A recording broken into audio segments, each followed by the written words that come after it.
Welcome to the show, everyone. It's the Crypto Lark coming to you from New Zealand, bringing you this May 20th edition of what is happening in crypto. Bitcoin, $8,247. Not really doing very much at the moment, but down 2.5% on the 7-day. Ethereum up 2.4% on the 7-day, still below $700. Overall, many coins are still down, although we do have some outliers like Zcash and Decred, which have been seeing some good gains outrunning the market this week. Tom Lee, the co-founder of FundStrat and Bitcoin Bowl, weighs in on why we didn't see a consensus bump this time, or at least not yet. He said what we need to see is a trifecta of progress: institutional custody tools, buy-in by banks and investment managers, and regulatory clarity. Said we want to see all three happen. Well, we have had some progress on some of these. For example, we have seen a consortium of custody tools being announced, which is pretty cool, and I think will help bring in those big institutional investors when they know that they can really have safe investments in cryptocurrencies. Well, at least the security of holding those cryptocurrencies can be safe. But of course, continued lack of regulatory clarity globally, really, but particularly in the US, is putting a bit of a damper on the party. Over in Norway thinking about developing their own digital currency. And Switzerland. The Swiss also want to get on board with developing the e-franc. Now, we also covered a story a couple weeks back about Sweden, and they want to do the e-krona.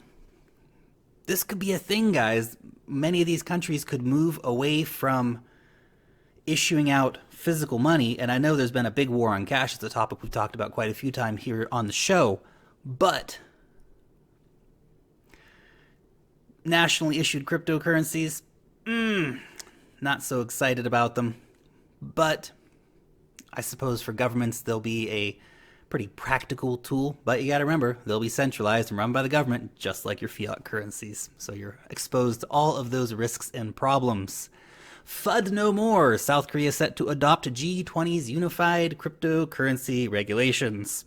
Now, these unified cryptocurrency regulations are still in the works, but South Korea has come out and said, whatever that's going to be, we're going to get on board with it so we can just be the same as everyone else and just be unified in that process. So that's cool. Japanese exchange Coincheck eyes America for expansion. Yes, Coincheck, these are the same guys who, of course, lost a $500 million worth of NEM, which is crazy. At the same time, though, Coincheck is being bought out by a company called MoneyX.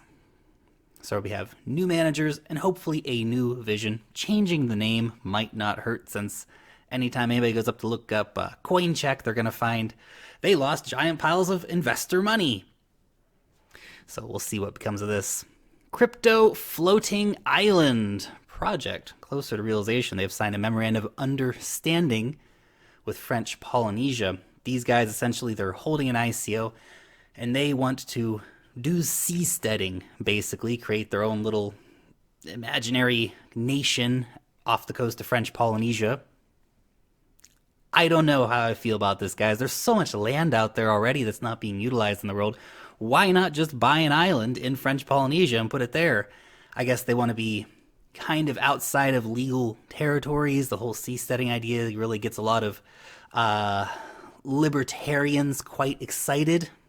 A certain kind of libertarian, anyway. I don't know. Seems like a bad place to build such an island. I mean, the weather is pretty nice in French Polynesia, except when, hurricanes and stuff come through. But anyway, what do you guys think about this floating island idea? Good idea? Bad idea? I'm quite skeptical. Speaking of skeptical, ICO Scams have raised more than $1 billion, claims the report. Now, numbers get floated around quite frequently about how much these ICO scams have raised and have stolen from investors. They looked at some different analysis and found that 20% of just the ones they looked at raised distinctive red flags with things like copied white papers. Speaking of copied white papers, McAfee. McAfee promoted a company the other day called Pink Taxi.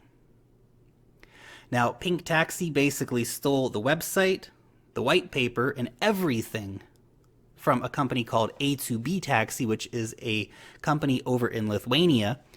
McAfee bragged in his first post that he got paid $500,000 to promote Pink Taxi. Apparently, Pink Taxi has responded to this saying, well, we just hired an agency to make a website for us and to write a white paper for us and all these different things. That sounds terrible. That sounds terrible. There are these white paper writing services out there that you can just pay the money and they'll create a legitimate enough looking website and make a white paper for you and all that stuff. I think it was money ill spent by the Pink Taxi guys, assuming that they have any kind of legitimacy. That seems like a pretty damn scammy at this point. And for McAfee, of course, to promote that without having done any research, I thought he had a team of people researching this stuff. How would they not have found that out? What are you going to do? Speaking of gaming the ICO system, ICO Bench. Now, ICO Bench is something that a lot of us look at. I know I look over there. I use a few other sites too, like ICO Drops and ICO Alert to find upcoming ICOs. But the thing with ICO Bench is they give a rating. I know a lot of the other sites give ratings too, but ICO Bench has been quite a trusted source by a lot of people in the ratings system. Now, I've always been very suspicious of their rating system. Who are the people? Who are they getting paid by? Et cetera, et cetera.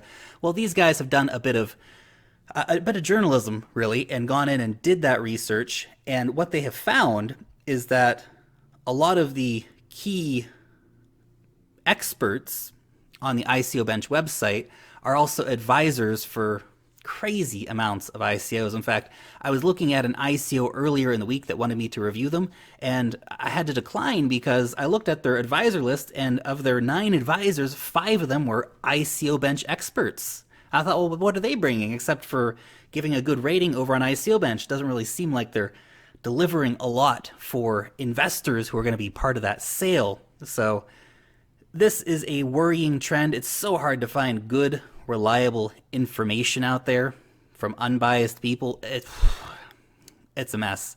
I hope that ICO Bench will take this article as a bit of a warning that they do need to clean their act up, because if they keep having all these people who are just gaming the system, becoming trusted experts, but then just taking money to give good ratings, it's not going to be a trusted system for very long. ICOs are raising so much money. It's not just the scams. The scams are scamming, but also the legitimate projects are doing all kinds of games to make themselves seem more important or to give investors a false sense of how good something might actually be. Because you have to remember, not everybody has hours upon hours to read white papers, scroll through all the Reddit and all these things.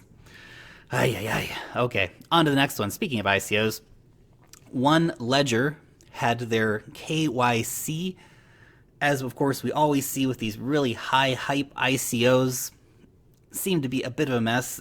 Everyone has been registered for the KYC. It has closed now. I don't know how many people got in, but typical stuff.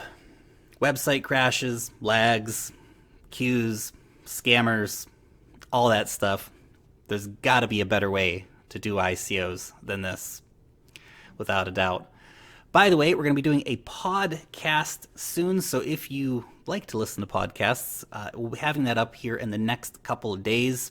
So it'll be the same content that you hear on YouTube, but you can just, get the podcast for it and easily access that if you want to listen to me talking about cryptocurrencies on your way to work, for example.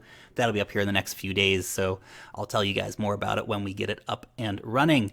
Thank you for everyone for recommending some interesting charities to look at. So I'm going to be doing a charitable donation to Farm Sanctuary, Just Dig It, cool, and the Water Project again. I know we gave some to the Water Project a couple months ago, but I love that they accept cryptocurrencies for their donations. It's so easy to do. I don't know why more companies don't accept cryptocurrencies, especially when you can use like Coinbase Commerce, for example, to make accepting crypto super freaking easy. But just a quick note as well. I'm not, talking about giving out to these charities to make myself seem like a cooler dude or anything. I want to serve as an example for you guys. When you get some sweet cryptocurrency gains, give a little back, guys. It never hurts. Makes you feel warm and fuzzy, and it's, good for all these projects that are out there doing good things, but might need a little bit of cash. And finally, community coin of the week. We got 4 up: Zebi, Enigma, Bab, and Policy Network. Currently, Zebi's kicking butt, but it's only been up for a short time. It'll be up for 2 days in total, so get over here and vote, guys, for whichever one, of course, you want to see as next week's community coin. Long live the blockchain, and peace out till next time.